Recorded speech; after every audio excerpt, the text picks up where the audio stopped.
আসসালামু আলাইকুম, কেমন আছেন সবাই? আশা করি আল্লাহর রহমতে ভালো আছেন। আমিও আলহামদুলিল্লাহ ভালো আছি। আজকে কিন্তু খুবই মজাদার একটা ফিরনির আইটেম আমি করে দেখাবো। এটা কিন্তু ঈদ স্পেশাল ফিরনির আইটেম বলতে পারেন, পায়েসও বলতে পারেন, দুইটাই বলতে পারেন। আসলে এটা এত মজার হয়, আমি যেভাবে রান্না করি এভাবে যদি আপনারা রান্না করে খান অনেক মজা হয়। আর এটা কিন্তু একদম ঈদ স্পেশাল পায়েস। আর এটার মধ্যে কিন্তু অনেক কিছুই লাগবে, আমি সবই আপনাদেরকে দেখাবো। আশা করি আমার এই ছোট্ট রেসিপিটা আজকে আপনাদের কাছে ভালো লাগবে। পায়েস বানাতে আমার প্রথমে চিনি গুঁড়া চাল লাগবে। এখানে আমি ছোট কাপে 2 কাপ চাল নিয়েছি। আর চালটা কিন্তু খুব সুন্দরভাবে বেছে নিয়েছি যাতে কোনো কণাকানি না থাকে। আর লাগবে দুধ, এটা কিন্তু নিরো দুধ। আমি এখানে প্রায় হাফ কেজি দুধের গুঁড়া নিয়েছি। আরও লাগবে কাজু বাদাম এবং পেস্তা বাদাম এবং সুজি। এখানে 2 চা চামচের মতো সুজি আছে, সুজিও লাগবে। আর এখানে নর্মাল যে আমরা বাদাম খাই বাদামও লাগবে, আর চিনি। আসলে আমরা যখন বিয়েতে যাই, বিয়েতে কিন্তু ফিরনিটা অনেক ভালো লাগে। ফিরনি মানে পায়েসটা খুবই মজা লাগে।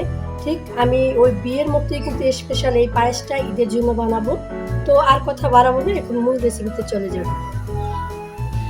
বিসমিল্লাহির রহমানির রহিম। প্রথমে আমি একটা ফ্রাই প্যান বসিয়ে দিলাম আর এখানে প্রায় 1 লিটার পানি অ্যাড করে দিয়েছি। আর এই পানিটার ভিতরে আমি একটা তেজপাতা দিলাম এবং 4টা এলাচ দিলাম। আর এখন দিয়ে দিব চিনি গুঁড়া, সেই চালটা আমি ভালোভাবে ধুয়ে নিয়েছি, এটাকে আমি দিয়ে দিব। এখন আমি ভালোভাবে চালটাকে এখন নেড়ে ছেড়ে দিব, কারণ আমরা যখন ফিরনিটা রান্না করি তখন কিন্তু চালটা নিচে দলা পেকে থাকে, এর জন্য আমাদের নাড়াচাড়া করে দিতে হবে। এখন উতরে আসা পর্যন্ত আমাদের অপেক্ষা করতে হবে।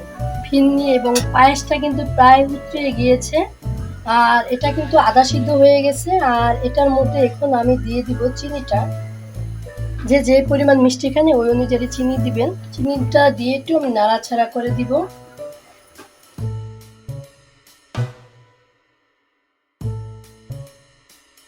আর এখন আমি দিয়ে দিব এখানে সুজি আছে 2 চা চামচ পরিমাণ, এখানে আমি পানি দিয়ে ভিজিয়ে রেখেছি। আর এটাই কিন্তু আমি দিয়ে দিব। আর দিয়ে দিব আমি লবণ।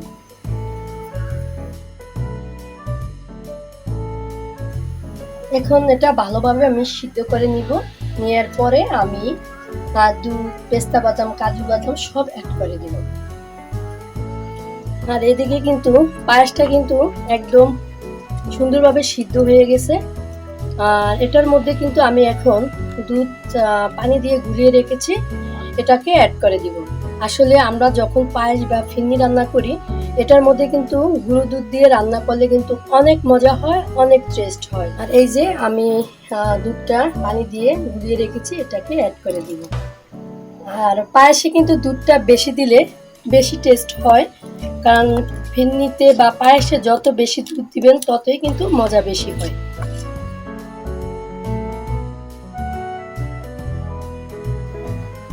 আর এখন কিন্তু আমি প্রায় 10 থেকে 12 মিনিট রান্না করব। আর এটার মধ্যে আমি বাদাম, পেস্তা বাদাম, কাজু বাদাম কিছুটা অ্যাড করে দিব এবং বাকিটা পরে সাজানোর জন্য রেখে দিব। আমরা যে নর্মাল বাদাম খাই, চীনা বাদাম যেটাকে বলে, চীনা বাদাম অ্যাড করে দিব। তো নাড়াচাড়া করে দিই।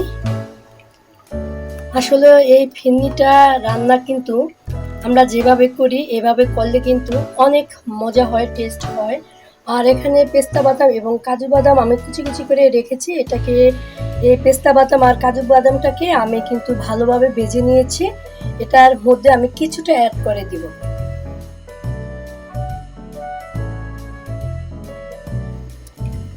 আর এই পাশ থেকে কিন্তু অনেক সুন্দর একটা সেন্ট বেরিয়ে গেছে। আশা করি দর্শক, আমি যেভাবে এই পায়েসটা ঈদ স্পেশাল পায়েসটা রান্না করছি এভাবে যদি আপনারা ফলো করে রান্না করবেন দেখবেন খেতে অসাধারণ মজা হয়। আর যে কোনো মেহমান আসলে আপনারা পরিবেশন করতে পারবেন, দেখবেন যে তারা অবশ্যই আপনার এই পায়েসটার সুনাম বলবে, কারণ এই পায়েসটা কিন্তু খেতে অনেক অনেক মজা হয়। আর এখন আমি প্রায় 15 থেকে 20 মিনিট রান্না করব। আর পায়েসটা কিন্তু আমরা প্রচুর পরিমাণে নাড়াচাড়া করে দিতে হবে, কারণ যদি এটাকে নাড়াচাড়া না করি নিচে কিন্তু লেগে যাবে। আর এদিকে কিন্তু ফিরনিটা প্রায় হয়ে গেছে। আমি এই ফিরনির ভিতরে সব সময় কিন্তু ঘি অ্যাড করি। আসলে বিয়ে বাড়িতে কিন্তু ফিরনিটা এত মজা হয় কেন জানেন? ওরা আর কি ফিরনি নামানোর 10 মিনিট আগে ঘিটা অ্যাড করে। আর এই যে আমি এটা ঘি, ও একদম অরিজিনাল ঘি, এই ঘিটাকে আমি অ্যাড করে দিলাম। আসলে ঘি দিলে ফিরনির স্বাদটা দ্বিগুণ বেড়ে যায়, খুব সুন্দর একটা গ্রান আসে। আমি যেভাবে এই ফিরনি এবং পায়েসটা রান্না করেছি, ফিরনিও বলতে পারেন, পায়েসও বলতে পারেন, এটা কিন্তু আমি যেভাবে রান্না করেছি এইভাবে আপনারা কিন্তু ফলো করে রান্না করতে পারেন, দেখবেন খেতে অসাধারণ মজা হয়। আমি আরেকটা কথা বলবো, আমার ছোট বোন আখি, ও কিন্তু অনেক কিছুই রান্না করতে পারে, কিন্তু ফিরনিটা রান্না করতে পারে না। হয়তো বা ফিরনিটা ওর নরম হয়ে যায় আর না হয় শক্ত হয়ে যায়, পারফেক্ট ভাবে পারে না। কিন্তু আমার আবার ফিরনিটা আমি অনেক মজা করে রান্না করতে পারি। আর আসলে কি, ফিরনিটা রান্না করতে গেলে কিন্তু ফিরনির কাছাকাছি থাকতে হয়, কারণ সব সময় নাড়াচাড়া করতে হয়, নাইলে না হয় নিচে লেগে যায়। তো ফিরনি যখন রান্না করব অবশ্যই কিন্তু আমরা ফিরনি রান্না করার সময় সময়টা একটু বেশি করে দিতে হবে, কারণ এটার মধ্যে যদি আমরা সময় বেশি না দেই, 19-20 হলেই কিন্তু ফিরনিটার মজা হয় না। আর কিছুক্ষণ পরে কিন্তু আমি নামিয়ে ফেলবো ফিরনিটা। আমার কিন্তু প্রায় ফিরনিটা রান্না করা হয়ে গেছে, দেখতেই পাচ্ছেন কতটা সুন্দর হয়েছে দেখতে। আর এদিকে কিন্তু একদম পারফেক্ট ভাবে আমার এই ফিরনি বা পায়েস বলতে পারেন, আমার কিন্তু রান্না করা একদম হয়ে গেছে, খুব সুন্দর রান্না হয়ে গেছে। আর এখন কিন্তু আমি এটা পরিবেশন করে দেখাবো, একটু সাজিয়ে গুছিয়ে দেখাবো। প্রিয় দর্শক, আমার কিন্তু ফিরনি রেসিপিটা রান্না করা হয়ে গেছে, দেখতেই পাচ্ছেন দেখতে কতটা সুন্দর হয়েছে, ইয়ামি হয়েছে, খেতেও কিন্তু অসাধারণ মজা হয়েছে। আর আমার এই পায়েসটা আমি যেভাবে রান্না করেছি এটা আপনারা ফলো করে রান্না করতে পারেন, দেখবেন খেতে কিন্তু অসাধারণ মজা হয়।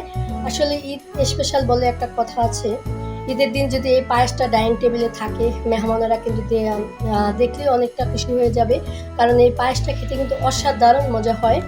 তো আশা করি দর্শক আমার রেসিপিটা আপনাদের কাছে বরাবরের মতোই ভালো লেগেছে। আর যদি ভালো লেগে থাকে তাহলে আমার এই চ্যানেলটাকে একটা সাবস্ক্রাইব করে দিবেন এবং শেয়ার করে আমার পাশে থাকবেন। সবাই ভালো থাকবেন এই কামনায় বিদায় নিচ্ছি। আসসালামু আলাইকুম, আল্লাহ হাফেজ।